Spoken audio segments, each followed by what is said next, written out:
EP. So this is where we explore how SMEs tackle significant global challenges, and I'm your host.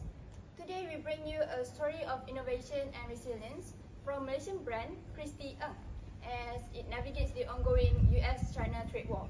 So with me here is the three panelists, each offering their perspective from trade policy to business strategy. So let's dive in. Who we have here today? Hi everyone, Mr. Aura himself, Muhammad Azim bin Akmal from EP.01. Hi, my name is Muhammad Izam Hakimi from Selangor.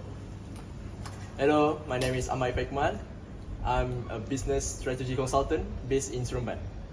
Wow, that's a very genius panelists we have here. So let's just move on to the first question. Mr. Azim, so could you share with us who Christy is and what makes her business unique? Alright, thank you, Ms. Moderator. So, hi everyone. So in this modern era, where digital and technology are made, there are few entrepreneurs that stand out from others, and one of it is Christy Ng. So what is Christy Ng, who is Christy Ng, and what makes the brand unique from others? Christy Ng itself established in 2012, where the founder, Christy Ng, founded or produced in the living room, where the focus is to produce the shoes to his local community. And today, as the business grew, the nature of business are expand towards local made shoes, handbag, and woman accessory. And what makes it special is because this brand fits to the Asian women who are more comfort, style, and personalization. And what makes it stand out from others is Christy Ng is the first company in Asia to have the first 3D shoes customization, which is very different from others. And today, her business expand towards 12 retail outlets across Malaysia and Indonesia, and it have the capability to ship her product to 70 countries. And during tough time like tariff war between America and China and pandemic, Christy Ng digital strategy paid off when the brand itself successfully showing adaptability to in this modern retail. I see. Thank you very much for the explanation. We can say that Christy Ng's early move into e-commerce and her focus on customization with the digital innovation helped her survive in global shops and expand globally. So let's move to the second question. Mr. Izam, Yes. what challenges did Christy face due to the trade war and especially in her supply chain? Oh, I see. Okay, thank you for the question, Miss Akmal. Let's start with the basic. The US-China trade war began in 2018, long time ago. This 7 years back. But recently in 2025, the US started placing high tariff towards China goods into a full related, and China quickly escalated into full-blown economic conflict, affecting supply chain, pricing, and trade flows across the globe. But in Malaysia, it isn't directly involved in the trade war, but the ripple effects are real, especially for the business that rely on the international trade and or imported materials. How it affect the supply chain, right? So we move on to the and zoom in to family name Christy Ng. As many we know, Christy has a homegrown Malaysia base that provide bag and shoes brand for the local customer, that promising customizable design. So when tariff are imposed on Chinese goods, even if Malaysia isn't the one paying the tariff, the global prices for those materials can rise. That means higher production costs for the Christy Ng and potentially higher prices for the customer. But the benefit from the trade wars, it is an expecting benefit. While some Malaysian businesses feel the pressure, Malaysia as a country actually gain some benefit with many companies pulling out China and tariff because the higher paid to the Chinese product. We are seeing more foreign direct investment to Malaysia, especially in electronics, textiles, and light manufacturing. So for a brand like Christian, there's an opportunity here to source more materials locally, reduce reliance on China, and even attract international buyers who are now looking to avoid Chinese supply chains. So I think that's all for me. Oh, I see. So I understand. So in short, the trade war led to higher costs and supply chain disruptions, Yeah. all of which impacted the production and product launches. Is it? And Malaysia need to not to rely on Chinese tariff. Yeah, so they will divert to another country. Yes. Oh, okay. So we have understand on the challenges. Now let's move on to the third question to Mr. Irfan. Yes. Okay. So the question is, despite the crisis, were there any growth opportunities, and how did the government help? Alright, so surprisingly, during the trade war, there were several opportunities.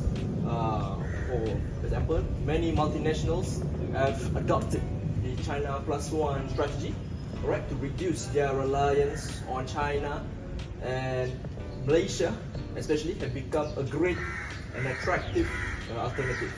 So this shift have created growth opportunities, have created especially for agile SMEs such as Christy Ng.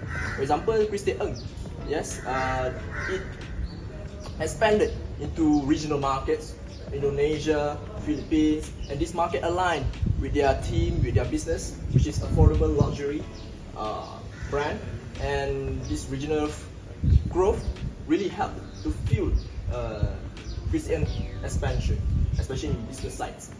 Another thing is that government supports, right, from SMEs. Yeah. Okay, so from the government sides, there was support through initiative from the government, the PHDN government, and especially through the Smart Automation Grant by the Penjana.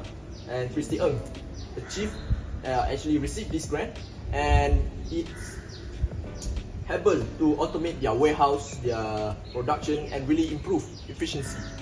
And not only that, of course, Malaysia have joined several trade agreements such as the RCEP, and this give SMEs, Christy Ng, the wider access to regional markets. So despite the challenges, there were clear winners for opportunities, both of which market shift, and also the policy support. I see. So even during crisis, Christy Ng expanded regionally Yeah. and benefited from the government grants and made smart moves through the automation and policy as well. So from Irfan's point of view, we can see that there are pros and cons from the US-China trade war. And that's a wrap up for the first session. Thank you to our panelists for the information. So stay tuned for the upcoming session. Bye-bye. Bye. PPP. Hello and welcome back. So we will continue on the next session with another three expert panelists giving more perspective on the issue. So who we have here today? My name is Naila Bartis. Hi, my name is Alif Skandar. Hi, my name is Lukman Hakim. Okay, so we have known all of them. Let's just straight away for the first question on this session. Right? I have a question for Mr. Lukman. Yes. How did Malaysia's neutral stance in the trade war help businesses like Christy? Right. Thank you so much to our moderator. So first of all, I would like to say thank you so much for inviting me to this podcast. So regarding your question, I will answer straightforward. So first of all, we must be clear. What's the Malaysia stance towards this issue, the trade wars issue between the US and China? So Malaysia's stance towards this issue is Malaysia try to maintain the neutrality, which is we not choose to side either with US or either with China. And because both of these two countries, we are having a good relationship. For China, for example, we have a good relationship in terms of as an Asian partner throughout the RCEP, Regional Comprehensive economy. So, and China, and US also we have a good relationship in terms of for economy, for the market, to we selling our product. So by Malaysian stance towards the issue, we still can get a benefit from this neutrality, which is we can still trade with this within these two countries, US and China, and we also can avoid any geopolitical risk such as the war. So by maintaining this neutrality, we can still maintaining the peace, and that is very important, especially to our country, because we can by having the peace, our business, our investor, we can convince them to operate their business in our country peacefully. So this is including the SMEs and startup business such as Christy SMEs business, right? So yeah, as I said, this is the benefit. We avoid to any geopolitical risk, so we can operate our business peacefully. So that's my answer. Yeah, that's a very good answer. So we can say that thanks to the Malaysian neutral policy, SMEs like Christy could continue accessing both major markets and also operate in more stable trade environment. Exactly. Yeah, very good explanation. So let's move on to the next question to Miss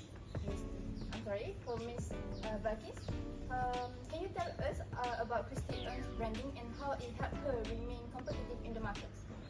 So thank you Asma for the question. So Christy used the smart and creative way to make sure that the brand stay strong in the market by collab with the big brand like DHL or Nescafe Gold. So this collaboration does not help them in terms of cut costs, but also give them give the brand a spotlight. So as we know, by riding on the global name, we are able to reach new audience and also boost the brand image.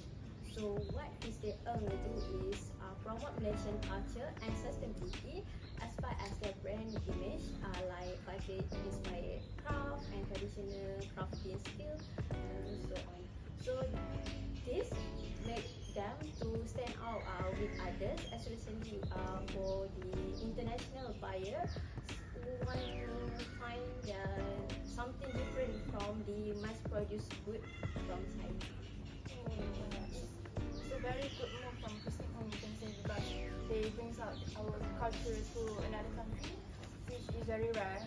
Right? So you can say that creative and co-branding, also the culture and the sustainability help Christy Ng to stand out and attract investors, international business, international customers as well. So that's good. Okay, we have the final question to Mr. Ali.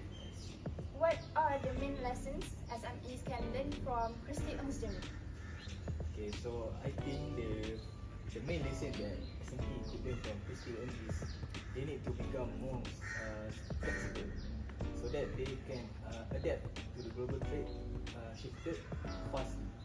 And second, I think